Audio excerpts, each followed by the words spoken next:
vous paraît plus clair. Il y a un mot qui donne la clé du reste. Ormeton, l'orme sacré. Et où trouve-t-on un arbre de ce genre? C'est simple, près de l'église Saint-Gervais. C'était le lieu traditionnel de réunion des compagnons maçons et tailleurs de pierre au Moyen-Âge. Alors, les deux y sont priés. Quels deux? C'est tout bête.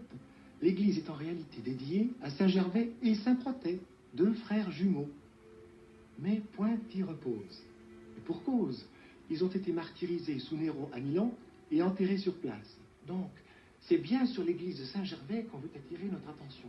Et cela s'explique très bien, car c'est justement à côté de cette église que s'élevait la première maison des Templiers, bien avant la construction du temple, dont il ne reste d'ailleurs qu'un square. Et la suite? Ah, la suite. Les Templiers étaient méfiants, afin que profaner nul n'ose. Bon, ça se comprend, oui. Donc, pour pouvoir accéder à un certain lieu, il faut s'inquiéter de Montsalvat à la commanderie. Imaginaire, elle aussi. Eh oui, mais ça m'a permis de comprendre une partie de toute cette histoire. Montsalvat a une autre signification. Dans le roman Les Chevaliers de la Table Ronde, Montsalvat est le château mystérieux où aurait été déposé le Graal, objet de la recherche des 12 chevaliers. Le Graal est le symbole d'un trésor.